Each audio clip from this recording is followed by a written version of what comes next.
धनु राशि वाले बंधुओं, स्वागत है आप सभी का हृदय से अभिनंदन, आभार। धनु राशि भिंड यूट्यूब चैनल में है। तो धनु राशि वालों ध्यान से सुनिए, क्योंकि यह एक इंसान आपको बहुत बड़ा धोखा देने वाला है। जी हाँ बंधुओं, आपकी उम्मीदों पर पानी फिरने वाला है। आपको उस समय पर धोखा मिलेगा, आपके साथ फ्रॉड होगा जब आप इसे सहने की गुंजाइश में नहीं होंगे। जी हाँ बंधुओं, बेहद सावधानी से इस कार्यक्रम को अंत तक देखिए, सारी बातों को समझने की कोशिश करिए। हम आपको चेतावनी देने जा रहे हैं, सतर्क बनाने जा रहे हैं कि आप आने वाली मुसीबत, आने वाले धोखे, आने वाले फ्रॉड से बच सकें, बीच रास्ते से ही इसे वापस लौटा सके। आपके आने वाले 5 से 7 दिनों की सटीक 5 बड़ी भविष्यवाणियां भी हम करेंगे, जिसमें कुछ पॉजिटिव हैं, कुछ नेगेटिव हैं और सब कुछ आपके जो ग्रह गोचर हैं उनके आधार पर है। जैसे कि हम आपको बता दें कि बुध अस्त हो चुके हैं, बकरी हैं, यानी कि बुध की तरफ से आपको कोई भी मदद नहीं मिलने वाली है। और बुध हैं वाणी, बुद्धि और व्यापार के देवता, यानी कि 3 तरह से आपके साथ फ्रॉड होने की पूरी संभावना है, क्योंकि आपका निर्णय, आपका डिसीजन गलत होगा। निर्णय लेने की जो क्षमता है, जो सद्बुद्धि है, वह बुध ही देते हैं। अब ऐसे में यदि बुध से आपको मदद नहीं मिल पा रही है, आपको सपोर्ट नहीं मिल पा रहा है, तो इस बात की पूरी संभावना है कि आप गलत इंसान पर भरोसा करेंगे, गलत जगह पर पैसा इन्वेस्ट करेंगे, गलत निर्णय लेंगे और फंसेंगे। जी हाँ, ऐसे में कुछ विशेष घटनाक्रम आपके साथ घटित होने वाला है। इस घटनाक्रम के बारे में आपको जानना बेहद आवश्यक है।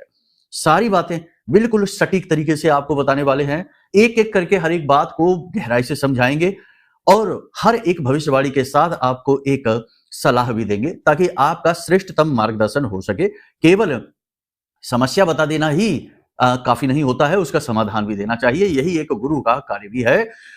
इसी के साथ साथ हम आपको 2 ऐसे चमत्कारी उपाय बताएंगे जो इससे पहले आपने कभी सुने नहीं होंगे, और ये उपाय बहुत ही गुप्त हैं, बहुत ही शक्तिशाली हैं। इन्हें इसलिए आपने नहीं सुना होगा क्योंकि इनको बताने के बदले में लोग पैसे लेंगे, और जो इनके बारे में जानते हैं वो किसी को नहीं बताएंगे, क्योंकि उपाय गुप्त रखने से ही फलित होते हैं, उजागर कर देने से उपाय का प्रतिफल समाप्त हो जाता है। तो यही हम आपसे भी कहेंगे कि जब आपको इन उपायों के बारे में पता चले, जो कि हम आपको कार्यक्रम के अंत में बताएंगे, तो इन्हें आप भी गुप्त रखना और चुपचाप तरीके से अपने जीवन में शामिल करना। इन उपायों को करने से आपके जीवन में 3 बड़े बदलाव आप अगले दिन से ही महसूस करेंगे। पहला बदलाव कि आपके जीवन में किसी भी प्रकार की यदि रुकावट है, जैसा कि अभी आप फिलहाल कुछ दिनों से महसूस कर रहे हैं, जैसे कि आप थम से गए हैं, स्तंभित से हो गए हैं, सोच रहे हैं वो कर नहीं पा रहे हैं, जो चाह रहे हैं वो आप हासिल नहीं कर पा रहे हैं। सारी योजनाएं, सारी स्कीम आपके पास है, सब कुछ तैयार है, लेकिन आप चाह कर भी आगे नहीं बढ़ पा रहे हैं, यानी कि एक जड़त्व का भाव आपके अंदर महसूस हो रहा है। यानी कह सकते हैं कि एक प्रकार का आपका अवरोध है जो आपके मार्ग में, वो अनजाना अवरोध आपको रोक रहा है, वह हट जाएगा। जीवन में गति आ जाएगी, सबसे पहला प्रभाव यही है। और जीवन में गति आना बेहद आवश्यक है, क्योंकि आपके पास कुछ बड़ी योजनाएं हैं, कुछ बड़े महत्वपूर्ण कार्य हैं जो आपको जल्द से जल्द खत्म करने हैं। तभी जीवन में सकारात्मक बदलाव आएंगे, सुख और शांति आएगी। तो ये पहला बदलाव है। दूसरा बदलाव कि आपके जीवन में अलग अलग स्रोतों से, कई प्रकार से पैसे का आगमन होगा। जी हाँ, अब किस स्रोत से, किस तरह से, कैसे आएगा पैसा, ये आप बेहतर जानेंगे। जैसे आपके कर्म होंगे, जैसे आपकी क्रिया शक्ति होगी, उस हिसाब से पैसा आएगा। कुछ नए और अनजाने स्रोत भी बनेंगे। देखो, देने वाला जब देना शुरू करता है तो वह कहीं से भी किसी भी प्रकार से आपको दे सकता है, ये उसकी मर्जी है, मार्ग वही बनाता है। तो अलग अलग स्रोतों से आपके पास पैसा आएगा, ये दूसरा बड़ा बदलाव है। तीसरा बड़ा बदलाव आप ये महसूस करेंगे कि आपके जीवन में जो खास प्रकार की नेगेटिविटी है, जैसे कि परिवार में क्लेश रहता है, बीमारियों का वास हो गया है, कर्जा है कि समाप्त होने का नाम ही नहीं ले रहा है, बढ़ता ही चला जा रहा है। जितना प्रयास करते बाहर निकलने का, उतना ही इस दलदल में और घुसते जा रहे हैं। कहने का मतलब ये है कि खास प्रकार की नेगेटिविटी ने आपको घेर रखा है, नकारात्मकता ने, और ये आपका पीछा नहीं छोड़ रही है। आप पूजा पाठ अनुष्ठान खूब कर रहे हैं, सब कुछ कर रहे हैं, धर्म कर्म में विश्वास करते हैं, अपनी क्षमता अनुसार दान धर्म भी करते हैं, सत्कर्म करते हैं, फिर भी नेगेटिविटी ने आपका पीछा नहीं छोड़ा है। तो इस उपाय को करने से नेगेटिविटी से छुटकारा आप महसूस करेंगे, यानी बहुत ही हल्कापन महसूस करेंगे, मन प्रसन्न महसूस करेंगे। बोझ सा जो आपके ऊपर रखा हुआ महसूस होता है, भारीपन सा महसूस होता है, वह भारीपन समाप्त हो जाएगा, बहुत ही हल्कापन और अच्छा महसूस होने शुरू हो जाएगा। ये आपकी स्वयं की अनुभूति होगी, तो इसे आप ही सबसे बेहतर बता पाएंगे। देखो, हर एक बात, हर एक भाव को शब्दों से बांध पाना और उसे बता पाना संभव नहीं होता है, महसूस करना पड़ता है। तो ये आप खुद ही महसूस करेंगे, ठीक है। तो ये 3 बड़े बदलाव हैं, बाकी तो ये शुरुआत है, फिर आगे और भी उन्नति होगी, क्योंकि जैसे जैसे उपायों का प्रभाव बढ़ेगा, वैसे वैसे जीवन में अलग अलग क्षेत्रों में आपको कामयाबी मिलनी शुरू हो जाएगी। कहने का मतलब यह है कि कार्यक्रम बहुत ही महत्वपूर्ण है, जीवन में महापरिवर्तन लाने का दम रखता है। बस आपको पूरे चित्त के साथ, ध्यान के साथ इस कार्यक्रम को अंत तक देखना है, तो ही हमारी मेहनत सफल होगी और आपको भी कुछ श्रेष्ठतम हासिल हो पाएगा माई की कृपा के साथ। चलिए बंधु, तो फिर कमेंट बॉक्स में पूरे भक्ति भाव के साथ लिख डालिए, जय मां भद्रकाली कृपा करो, हर हर महादेव। श्रावण का पवित्र महीना 100% जीवन में कुछ क्रांतिकारी लेकर आएगा, इस बात का हम वादा करते हैं। बस हमारे साथ आपको ठहरना होगा। चलिए बंधु, अब अपने मूल विषय को शुरू करते हैं। बात करते हैं 5 बड़ी भविष्यवाणियों की, फिर बताएंगे इस एक इंसान के बारे में और फिर बताएंगे उन 2 महा उपायों के बारे में। तो ध्यान से सुनिए। जय माई की। बंधुओं, ज्योतिष और तंत्र विद्या के क्षेत्र में आचार्य अमित एक जाना माना नाम है। पूज्य गुरुदेव के साधनाओं और ज्योतिष विद्या के अनुभव बेहद दिव्य है। जी हाँ, पूज्य गुरुदेव ने जिसकी भी कुंडली का विश्लेषण किया और कुंडली के अनुसार उसे सटीक उपाय व महामाई माँ बगलामुखी की विशेष कृपा दी, उसके जीवन में सकारात्मक बदलाव तो आए ही है। फिर चाहे समस्या कितनी ही कठिन क्यों ना हो, समाधान तो अवश्य हुआ है। अब ऐसे में यदि आप भी अपने जीवन की किसी बड़ी समस्या से जूझ रहे हैं, जैसे कि कर्जा बढ़ता ही जा रहा है, काम धंधा और व्यापार सब रुक चुका है, रिश्ते नातों में तनाव हद से ज्यादा बढ़ गया है, पूरा जीवन ही नकारात्मकताओं से भर गया है, तो ऐसे में यही सही समय है जब आप श्रेष्ठ गुरु से मार्गदर्शन प्राप्त करें और जीवन के अंधकार को समाप्त कर दिव्य प्रकाश की ओर कदम बढ़ाएं। वीडियो में दिए गए नंबरों पर तुरंत संपर्क करिए और अपनी कुंडली का विश्लेषण व समाधान पूज्य गुरुदेव के द्वारा करवा लीजिए। देर ना करें, आपके देवी देवताओं के आशीर्वाद से ये मौका खुद चलकर आपके पास आया है, इसे गंवाना नहीं है। अभी फोन करें और गुरुदेव से मार्गदर्शन प्राप्त करें। महामाई आपका कल्याण करें। धन्यवाद। तो बंधुओं, सबसे पहले बात करेंगे हम रुकावटों की, अड़चनों की, परेशानियों की। 25 तारीख से लेकर 31 तारीख तक ये रुकावटों का समय है, अवरोध का समय है। बड़े ग्रह परिवर्तन होने वाले हैं, शुक्र का परिवर्तन होगा, मंगल का परिवर्तन होगा, कुछ ना कुछ कहीं ना कहीं नेगेटिविटी रहेगी ही जीवन में, तो अवरोध का समय होगा। यानी कि अगर आपका कोर्ट कचहरी का कोई विवाद चल रहा है तो उसमें भी गति धीमी होगी, काम बनेंगे नहीं, आपका समय ज्यादा खराब होगा। इसी प्रकार यदि दुकानदारी है, बिजनेस है, व्यापार है, तो वहां पर भी समय ज्यादा खराब होगा, प्रॉफिट कम होंगे, फायदा कम होगा, ग्राहकी कमजोर पड़ेगी। इसी के साथ साथ यदि आपकी नौकरी है तो वहां पर मेहनत बहुत अधिक होगी, आपके काम को पहचान नहीं मिलेगी, आपका काम का क्रेडिट कोई और ही ले जाएगा। यानी कि मेहनत करेंगे आप और नाम होगा किसी और का, ऐसा अनुभव आपको महसूस होगा। लेकिन आपको घबराने की जरूरत नहीं है, ये टेम्परेरी है। नया महीना प्रारंभ होते ही नई परिस्थितियां बनेंगी, नई अनुकूलताएं और प्रतिकूलताएं जीवन में आएंगी। तो कुछ समय के लिए आपको जड़त्व का एहसास होगा, जैसे कि आपके प्रयास निष्फल हो रहे हैं, आपकी मेहनत, आपकी योजनाएं सफल नहीं होने वाली हैं।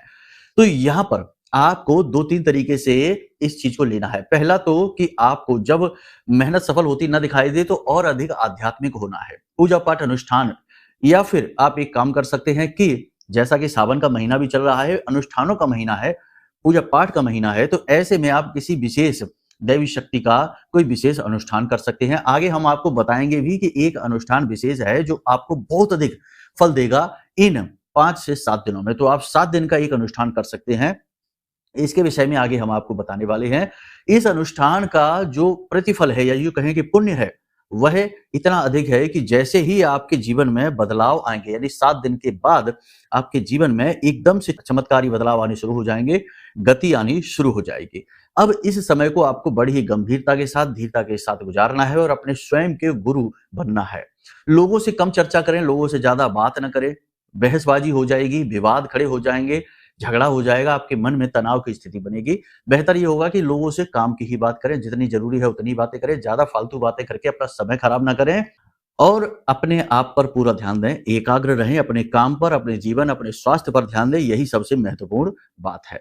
दूसरा भविष्यवाणी यह है कि संतान को लेकर किसी प्रकार की चिंता रहेगी, या तो संतान मनमुखी हो चुकी है, अपने मन की कर रही है, आपकी नहीं सुन रही है, इस बात से लेकर आप चिंतित रहेंगे और जिस प्रकार की उम्मीदें आपने लगा रखी हैं संतान से, उस प्रकार की उम्मीदें आपकी पूरी नहीं होती दिखाई दे रही हैं इस वजह से।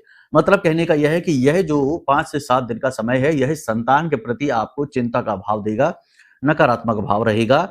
चिंता करना अच्छी बात है, सोचना विचारना अच्छी बात है, लेकिन चीजों को, हर एक पक्ष को अच्छी तरह से समझना होगा। कहां पर आपको कौन सा एक्शन लेना है, उसे क्या समझाना है, बैठकर उसके साथ चर्चा करिए, अपनी संतान के साथ बात करिए, उनको समझने की कोशिश करिए और जैसा उनका मन है, यानी जिस प्रकार उनका स्वभाव है, उसी प्रकार का बर्ताव करिए। उग्र स्वभाव की संतान के साथ हम यदि उग्र बात करेंगे तो वह हमें अपना शत्रु समझने लगती है। ऐसे में वह बाहर अनजाने लोगों से मित्रवत व्यवहार और घर में ही शत्रुवत व्यवहार करने लगती है, तो ऐसे में आपको समझदारी से काम लेना होगा। संतान के साथ चर्चा करें, बात करें, उनकी जो दिक्कतें हैं, जो परेशानियां हैं, उन्हें समझने की कोशिश करें। दूसरी सबसे बड़ी बात कि आपको इस 7 दिन में कोई बड़ा फैसला नहीं लेना है। अब बड़े फैसले से बात करें तो कोई दुकान का उद्घाटन नहीं करना है, नए बिजनेस व्यापार की शुरुआत नहीं करनी है, कहीं पर कोई बड़ा इन्वेस्टमेंट नहीं करना है। छोटे-मोटे स्तर पर चीजें तो चलती रहेंगी, जीवन तो रुक नहीं जाता है, जीवन तो गति का ही नाम है। तो जो चल रहा है जैसा, बस उसी पर ध्यान दीजिए। कुछ भी नया, कुछ भी बड़ा करने की कोशिश ना करिए, क्योंकि जैसे ही मंगल का राशि परिवर्तन होगा, केतु से मंगल युति अपनी तोड़ेंगे, आगे बढ़ेंगे, कन्या राशि में पहुंचेंगे, तो वहां पर हमें यह भी देखना पड़ेगा कि इस विच्छेदन का, यानी कि मंगल के इस राशि परिवर्तन का क्या प्रभाव आपके जीवन पर पड़ता दिखाई दे रहा है। अगली भविष्यवाणी यह रहेगी कि कर्जे से आप परेशान हैं, कर्जदार आपको परेशान करेंगे, बार-बार फ़ोन करेंगे, टोका-टाकी करेंगे, आपके ऊपर दबाव बनाएँगे और इस दबाव का परिणाम यही रहेगा कि आपके मन में टेंशन, चिंताएँ घर करने लगेंगी, व्याकुलताएँ घर करने लगेंगी, घबराहट होगी और कुछ जातकों के जीवन में तो कर्ज की स्थिति बहुत ज़्यादा बुरी है, तो ऐसे में उन्हें बहुत अधिक परेशानी हो सकती है। तो ऐसे में भी हम यही कहेंगे कि ज़रूरत है किसी गुरु के मार्गदर्शन की, बड़े बुजुर्गों के साथ चर्चा करने की और पॉजिटिव रहने की। देखो, जीवन में जब भी ऐसा लगता है कि कोई बड़ी भयानक समस्या हमारे पास आ रही है, तो वही सही समय होता है जब आप किसी की शरण में जाएँ, ईश्वर की शरण में जाएँ, अपने आराध्य की शरण में जाएँ और उनसे अनुनय निवेदन करें और मन को जितना हो सके उतना एकाग्र रखें। बड़े बुजुर्गों की सलाह-मशवरा लें और गुरुजन यदि आपके पास हैं, तो आप भाग्यशाली हैं, उनकी शरण में जाएँ और उनसे सलाह-मशवरा करें। कहने का मतलब ये है कि आध्यात्मिक बनें, पॉजिटिव रहें और गंभीरता से चीज़ों को लें, धीरता लेकर आएँ।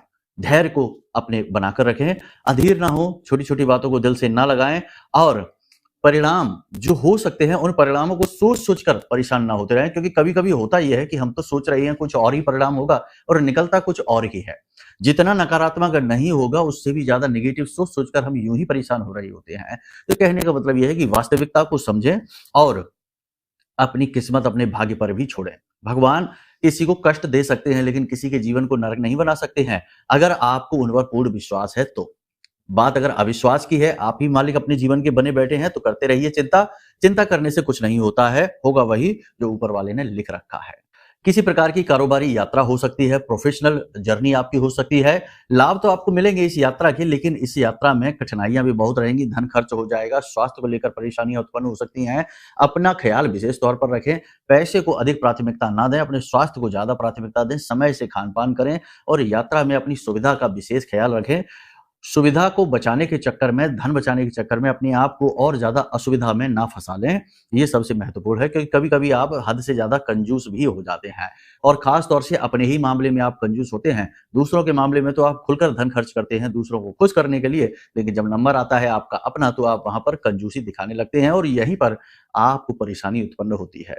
अब सबसे बड़ी बात कि अपने व्यवहार को नियंत्रित रखें। जैसा कि हमने शुरुआत से ही आपसे कहते चले आ रहे हैं कि आप अपने व्यवहार को, अपने आचरण को नियंत्रित रखें। किसी के द्वारा कही गई छोटी-छोटी बातों को दिल से ना लगाएँ, इसने ऐसा क्यों कह दिया, इसको ये नहीं कहना था, इसने तो हमारा ज कहते हैं ना कि हमें दुखी कर दिया, परेशान कर दिया, हमको इससे ऐसी उम्मीद नहीं थी। इस तरीके की फालतू की बातें सोचकर अपने चित्त को, अपने मन को दुखी ना करें। जो जैसा चल रहा है उसे वैसा चलने दें, किसी को कुछ कहना है उसे कहने दो, वो उसके अपने विचार हैं, उन विचारों का आपके ऊपर कोई खास प्रभाव नहीं होना चाहिए। यदि आप ऐसे छोटी-छोटी बातों को दिल से लगाते रहेंगे, तो आप हमेशा दुखी ही रहेंगे और दूसरों को आपके बटन मिल जाएँगे कि जब वो चाहेंगे तब आपको दुखी कर देंगे, जब वो चाहेंगे तब आपको सुखी कर देंगे। तो ऐसा नहीं करना है, यह एक बुद्धिमान इंसान की पहचान नहीं है। कोई यदि कुछ आपको कुछ कह रहा है, आपको बुद्धिहीन कह रहा है, कुबुद्धि कह रहा है, पागल कह रहा है, तो यह उसकी समझ है, उसकी बुद्धि है, उसकी दृष्टि है। आप क्या हैं, कौन हैं, ये आपको अच्छी तरीके से पता है। कहने का मतलब ये है कि इमोशनल नहीं होना है, ज़रूरत से ज़्यादा भावुक नहीं होना है, रिश्ते नातों में कही गई बातों को दिल से लगाकर दुखी नहीं होना है, बैठकर रोना नहीं है। जो जैसा कहेगा, करेगा, वो उसका अपना कर्म है, वह उसका फल भी भोगेगा, आप उसके दोषी नहीं हैं। आप अपनी एकाग्रता को ना खोइए। आपके जीवन में वैसे ही परेशानियाँ बहुत हैं और हल करने के लिए बहुत सारा दिमाग, बहुत सारा संयम आपको चाहिए, तो बस उसे बनाकर रखिए। छोटी-छोटी बातों को दिल से नहीं लगाना है, अपना व्यवहार नियंत्रित रखना है। होगा यह है कि फिर आप भी पलटकर जवाब देंगे और बात बिगड़ जाएगी। तनाव की स्थितियाँ, झगड़े और विवाद की स्थितियाँ उत्पन्न होंगी, जो आपको ज़्यादा दुखी करेंगी, परेशान करेंगे। आपकी राशि के जातक थोड़े से भावुक होते हैं, भोले-भाले होते हैं, बातों में सीरियस जल्दी हो जाते हैं और सीरियस होने की वजह से ही दुखी भी होने लगते हैं। दूसरों का क्या है कहकर निकल जाएँगे, लेकिन आप उसे सोचते-सोचते परेशान रहेंगे। तो कहने का मतलब ये है कि इन चीज़ों को ज़्यादा तूल ना पकड़ाएँ। केवल ख़याली पुलाव ही ना पकाते रहें, यानी कि योजना पर योजना, योजना पर योजना, योजना पर योजना, यही ना करते रहें। आप अपनी योजना पर मोहर लगाइए और किस प्रकार स्टेप बाय स्टेप काम करने हैं इसके विषय में विचार करिए और फिर आगे बढ़िए। अभी फ़िलहाल 5 से 7 दिन का समय किसी बड़े फैसले के लिए अनुकूल नहीं है, लेकिन छोटे फैसले यानी छोटे-छोटे बदलाव स्टेप बाय स्टेप कैसे आगे बढ़ना है, कोई नया बिज़नेस करना है, कोई व्यापार करना है, दुकान खोलनी है तो दुकान ढूँढना शुरू कर दीजिए। बिज़नेस करना है तो अपने बिज़नेस पर रिसर्च करना शुरू कर दीजिए। नौकरी ढूँढनी है तो नौकरी के लिए लिंक बनाना शुरू कर दीजिए। किसके माध्यम से कहाँ बात होगी, कहाँ इंटरव्यू होगा। यानी कि जो पर्दे के पीछे की तैयारियाँ होती हैं, उन्हें तो आप कर ही सकते हैं। उनके लिए तो कोई समय की ऐसी बाध्यता नहीं होती है। तो ये काम आप करिए। बजाय इसके कि बस बैठ के ख़याली पुलाव पका रहे हैं और सोचते जा रहे हैं और हसीन सपने सजा रहे हैं, उस सपनों में ही राजा महाराजा बन गए और बाद में हकीकत में कुछ भी नहीं है। तैयारी मजबूत रखिए, ठीक है ना? मजबूत तैयारी रखेंगे तो जब अवसर आएगा तो जोरदार प्रहार होगा और कामयाबी का दरवाजा खुल जाएगा। कहने का मतलब यही है। अब बात करते हैं कि विश्वास और अविश्वास की। देखो, आपके आस-पास कुछ लोग ऐसे हैं जो आपकी कमजोरियों को जानते हैं कि आप चाहे कितनी ही बुरी से बुरी स्थिति में हो, तब भी आप अपनों के लिए दुखी रहते हैं, अपनों की मदद करते हैं और यदि कोई अपना आपके सामने आकर अपनी दुख भरी कहानी सुनाएगा, मगरमच्छ के आंसू बहाएगा, आप पिघल जाएँगे और उसकी मदद करेंगे। तो कहने का मतलब ये है कि स्वार्थ सिद्धि करने वाले लोग आपके आस-पास हैं, जो आपसे अपने मतलब सीधे करते रहते हैं। यहाँ पर आपको सावधान रहना है। कहने का मतलब ये है कि कोई व्यक्ति आकर कोई स्कीम बताता है, योजना बताता है कि यहाँ पैसे लगा दो, यहाँ से खूब पैसा आएगा। पार्टनरशिप की बात करता है, सावधान हो जाना, पार्टनरशिप धोखेबाजी वाली होगी, आपके लिए फ्रॉड होगा। किसी के कहे अनुसार पैसे कहीं इन्वेस्ट नहीं करना है, धोखे का ये समय है, गलत काम हो सकता है, आपका निर्णय गलत साबित हो सकता है, तो किसी पर भी इस तरह से भरोसा करके आगे नहीं बढ़ना है, अपने आप पर भरोसा करिए। यदि कोई योजना, कोई प्लान, कोई स्कीम बताता भी है, तो उससे समय ले लीजिए, कहिए कि अभी नहीं, कुछ दिन सोचने का समय दो, उसके बाद जो भी निर्णय होगा वो लेंगे। तो इस तरह से आप बात करिए। तंत्र मंत्र के प्रति भी आपको सावधान रहना है, होशियारी से चलना है, सतर्क रहना है। कहने का मतलब ये है कि चीज़ों का लेन-देन सोच समझ के करिए, खान-पान पर ध्यान दीजिए, किसी के द्वारा दिया गया खान-पान ग्रहण ना करिए, किसी के द्वारा दी गई चीज़ों को यूँ ही प्रयोग ना कर लीजिए। कहने का मतलब ये है कि ये तंत्र मंत्र का भी समय होता है, कमज़ोर समय जब होता है तो उस समय पर नेगेटिव एनर्जी हावी होती हैं और आपके आस-पास बहुत सारे ऐसे लोग भी हैं, कुछ लोग हैं ऐसे जो इन चीज़ों में भी एक्टिव रहते हैं, सक्रिय रहते हैं, तो आप थोड़ा-सा सावधान रहिए। जितना हो सके उतना एकाग्र रहिए, एकांत में रहिए, अपने बारे में विचार करिए, मंथन करिए और अपने जीवन की कहानी, अपनी आने वाली योजनाओं के बारे में किसी से चर्चा ज़्यादा ना करिए, गुपचुप रहिए, ठीक है? किसी प्रकार का घात, धोखा भी हो सकता है, आपके साथ जालसाजी भी हो सकती है, कोई जानबूझकर षड्यंत्र रचकर आपके पैसे लूट सकता है, आपको शारीरिक चोट भी पहुँचा सकता है। लोग आपसे किस हद तक जलते हैं, ये आप भी सोच नहीं सकते हैं। आपको भी आश्चर्य होगा कि ऐसा कैसे हो सकता है, लेकिन ये सारी स्थितियाँ संभावना हैं, तो थोड़ा-सा अलर्ट रहने की आवश्यकता है। किसी एकांत जगह में ना जाएँ, किसी के साथ पार्टी वगैरह के चक्कर में कहीं दूर-दराज के एरिया में ना जाएँ। रात्रि के समय यानी कि उल्टे-सीधे समय और काल पर कहीं एकांत में घूमने-फिरने की योजनाएँ आप किसी के साथ ना बनाएँ। ऐसे ही तो हादसों को लोग आमंत्रित कर देते हैं और कौन क्या सोच रहा है। ये ज़माना मुखौटा का ज़माना है। एक-एक इंसान के पास 10-10 मुखौटे हैं। किसके सामने कौन-सा मुखौटा लगाकर जाना है, ये लोग निर्णय लेकर, सोच समझ कर तब जाते हैं सामने, ठीक है ना? तो अब सच्चाई और प्रेम और समर्पण की बातें केवल किताबी बातें हैं। कुछ लोग ही इन बातों का पालन करते हैं। ज़्यादातर लोग तो बहुत ही सोच समझ कर कैलकुलेटेड रिलेशनशिप्स चलाते हैं। तो आपको ऐसे लोगों से बहुत ही अलर्ट रहना है, सावधान रहना है। तो ये सारी बातें हमने आपको इसीलिए बताई हैं क्योंकि ग्रह नक्षत्रों की स्थितियाँ कहीं न कहीं कमज़ोर हैं। कहीं न कहीं महामारी के द्वारा दी गई अनुभूतियाँ हमें ऐसा एहसास कराती हैं कि आपको अलर्ट रहना है, ठीक है? अपने ही आपके ऊपर घात करेंगे, लोग अपने बनकर ही प्रेम दिखाते-दिखाते आपको चोट पहुँचाएँगे। ये अलर्ट रहने का समय है, ठीक है? तो यहाँ तक सारी बातें आपने स्पष्ट तौर पर समझ ली हैं। अब बात करते हैं उन उपायों की। वैसे तो 2 उपाय हैं, लेकिन हमने अनुष्ठान के बारे में बताया, तो आप एक काम करिए। आज जब आप इस कार्यक्रम को देख रहे हैं, तो कल से ही 11 हनुमान चालीसा पाठ का अनुष्ठान करिए। करना आपको यह है कि आटे का एक दीपक लेना है। अगले ही दिन से चले जाइए, दिन का इंतजार न करिए। सावन के महीने में हर एक दिन बहुत ही पवित्र होता है और हर दिन हर एक देवी देवता को समर्पित होता है। तो आपको करना यह है कि हनुमान जी के सामने जाना है, उन्हें फूल पुष्प वगैरह जो है ना, प्रसाद, धूप दीप नैवेद्य और पान का एक बीड़ा अर्पित करिए। एक बरगद का पत्ता यानी बड़ का पत्ता होता है, वो लेकर जाइए और उसके ऊपर आटे का दीपक रखकर जलाइए गाय के घी से। ठीक है, शाम के समय जाइए आप, वो ज्यादा बेहतर रहेगा। और वहां पर आपको 11 हनुमान चालीसा का पाठ करना है, संकल्प लेकर करना है। 7 दिन का अनुष्ठान कर लीजिए। हनुमान जी के सामने हथेली में जल लीजिए, थोड़े चावल, एक पुष्प और अपना नाम, कुल गोत्र और अपना 7 दिवसीय अनुष्ठान कि हम 7 दिन तक प्रतिदिन 11 हनुमान चालीसा पाठ करने का संकल्प लेते हैं। और हम संकल्प लेते हैं कि हमारा व्यापार अच्छा हो इस हेतु, ठीक है ना, या नौकरी चाहिए तो नौकरी प्राप्ति के हेतु हम इस संकल्प को लेते हैं। और जल जमीन पर छोड़ दीजिए। पहले दिन संकल्प लेना है, उसके बाद प्रतिदिन निश्चित समय पर बड़ का एक पत्ता और उसके ऊपर आटे का दीपक बनाकर और चले जाइए हनुमान जी के मंदिर में, दीपक जलाइए और हनुमान चालीसा का पाठ करना शुरू कर दीजिए। आपका उद्धार हो जाएगा। ठीक है, अब करना यह है कि 11 हनुमान चालीसा का पाठ करना है, उसके बाद अंत में हनुमान जी का जो बजरंग बाण होता है ना, उसका पाठ कर लेना। अब यदि आप अपने जीवन में किसी विशेष समस्या से बहुत अधिक परेशान है, जैसे कर्जे से परेशान है, कोई आपको जानबूझकर परेशान कर रहा है, पीड़ा पहुंचा रहा है, या कोई बड़ी समस्या यानी एक बड़ी समस्या जिससे आप चाहते हैं कि जल्दी से जल्दी छुटकारा प्राप्त हो, तो देखिए आपके घर में जो नैऋत्य कोण है यानी जो दक्षिणी दिशा और पश्चिमी दिशा के बीच का जो कोना है, उस कोने से लेकर और दक्षिण दिशा के बीच की जो दिशा है, अब इसको क्या कहते हैं, साउथ साउथ वेस्ट कहते हैं, यानी दक्षिण दक्षिण पश्चिमी कोना। ठीक है, समझ में आ रहा है आपको। एक कोना ऐसा है जिसमें जो भी चीज रखी होगी वो धीरे धीरे नष्ट हो जाएगी, समाप्त हो जाएगी। तो अब आपको अपनी समस्या के लिए यहां पर कुछ रखना है। क्या रखना है, एक प्लास्टिक की डिब्बी लेकर आइए जिसका रंग नीला हो, उसमें आपको नील भरनी है पाउडर वाली। ठीक है, और उसमें आपको एक सफेद रंग के कागज पर नीले रंग की कलम से अपनी उस समस्या को लिख देना है। ठीक है, उस समस्या को आपको लिख देना है और उस नील में उस कागज को दबाकर और ढक्कन लगाकर इसी कोने में उस डिब्बी को छुपाकर रख देना है। ये बहुत ही गुप्त, बहुत ही शक्तिशाली उपाय है, लाल किताब का उपाय है और बहुत ही कारगर होता है। मात्र 11 दिन के लिए आप इस डिब्बी को रखिए और 11वें दिन इस डिब्बी को उठाकर फ्लश कर दीजिए, अपनी टॉयलेट सीट पर डालकर इसको फ्लश कर दीजिए। उसके बाद आप फिर से इसी समस्या के लिए एक डिब्बी तैयार करके रख दीजिए। कुछ ही दिनों में यानी कि 2, 4, 5 दिन में ही आपको चीजें समझ में आने लगेंगी कि समस्या दूर होती दिखाई दे रही है। अब एकदम से तो जादू चमत्कार नहीं हो जाएगा कि आज आपने डिब्बी रखी और 2 दिन बाद करोड़ों का कर्जा था सब समाप्त हो गया, ऐसा नहीं होता है। लेकिन पॉजिटिव स्थितियां बननी शुरू हो जाएंगी, जो नेगेटिविटी है वह समाप्त होनी शुरू हो जाएगी। याद रखना कि यदि किसी इंसान के जीवन में कोई ऐसी बड़ी समस्या चल रही है जिसका वह समाधान ढूंढ नहीं पा रहा है, तो इसमें बहुत बड़ा हाथ राहु का होता है। कहीं ना कहीं राहु ही जिम्मेदार होता है जो जातक को इतनी बुरी तरीके से फंसाता है कि जातक का जीवन ही नर्क बन जाता है।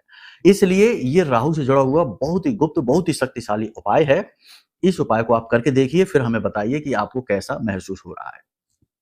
अब यदि आपको और भी गहराई से जानना है कि आपके जीवन में चल क्या रहा है और आपको सटीक समाधान कैसे प्राप्त होंगे, कुछ ही दिन में जीवन कैसे बदलेगा, तो उसके लिए कुंडली का विश्लेषण करा लीजिए। नंबर हमने वीडियो में दे रखे हैं, इन नंबरों पर फोन करिए, कुंडली के अनुसार सटीक उपाय आपको दे देंगे और कुछ ही दिनों में आपका जीवन चमत्कारी ढंग से बदल जाएगा। तो ये 2 उपाय आप करके देखिए, आपके जीवन में बहुत ही खुशहाली आएगी, जीवन में ईश्वर की कृपा आएगी, आपको भगवान की भक्ति भी प्राप्त होगी। अब एक और छोटी सी क्रिया आप कर सकते हैं जिसमें आप अपने घर की उत्तर दिशा में एक मिट्टी का पात्र रखें और उसमें जल भर के रखें और उसमें चांदी का एक चौकोर टुकड़ा या चांदी का एक सिक्का, थोड़ी सी हल्दी, एक इलायची और एक लौंग का जोड़ा डालकर और उसे ढक कर रखिए। इस पानी को आप बदलते रहिए, इस सामग्री को भी आप बदल सकते हैं, लेकिन ये पानी वहां रखा हमेशा रहे और उस जल में थोड़ा सा गंगा जल भी अवश्य डाल दें। वैसे कहा यह जाता है कि पवित्र नदियों का जल इसमें रखना चाहिए, लेकिन अब बार बार नदी पर कौन जाएगा जल भरने के लिए, तो स्वच्छ जल में ही थोड़ी सी 2 बूंदे गंगा जल की डालेंगे तो वही गंगा जल का स्वरूप बन जाएगा। इस पानी को परिवर्तित करते रहिए, अपने घर के दरवाजे पर छिड़कते रहिए, पवित्र पौधों में, घर के जो पौधे हैं उनमें डालते रहिए और इस पात्र को वहां यानी उत्तरी दिशा में हमेशा रखिए। वो धन की दिशा है, कुबेर की दिशा है, वहां से पैसे का जो फ्लो बनेगा, अलग अलग रास्तों से पैसा आपके जीवन में आना शुरू हो जाएगा और आपकी पैसे की समस्या दूर हो जाएगी। इन उपायों को करिए, जो भविष्यवाणियां बताई हैं उनके बारे में गंभीरता से विचार करिए, चेतावनी दी है उन्हें भी गंभीरता से लीजिए। सारी बातों को यदि आपने समझ लिया और जीवन में उतार लिया तो इस बात की तो पक्की गारंटी है कि आपके जीवन से दुख दूर होंगे और आने वाला समय गोल्डन टाइम होगा आपके जीवन का। तो चलिए बंधु, उम्मीद करते हैं कि आपने सारी बातें समझ ली हैं। अब आप इनका प्रयोग करके अपने जीवन को खुद ही बदल पाएंगे। चलिए अब आज के इस कार्यक्रम को यही विराम देते हैं। हमेशा हंसते रहिए, मुस्कुराते रहिए, सकारात्मक रहिए, महामाई पर अपनी आस्था और विश्वास बनाकर अवश्य रखिए, क्योंकि आपका उद्धार तो वहीं से होना है। तो प्रेम से बोलिए जय माई की। हमारे प्रिय और परम पूज्य आचार्य जी ने अपनी साधनाओं के अनुभवों पर आधारित शक्तिशाली उपाय और क्रियाओं के माध्यम से हजारों लोगों के जीवन को पूरी तरह से बदला है। आचार्य जी के द्वारा बताया गया हर एक उपाय इतना सटीक और कारगर होता है कि जो भी इसे पूरे भाव के साथ कर लेता है उसे साक्षात महामाई की कृपा और आशीर्वाद प्राप्त हो जाती है। इसलिए निसंकोच इन उपायों को पूरे भाव के साथ करिए, आपका कल्याण होगा। जय माई की।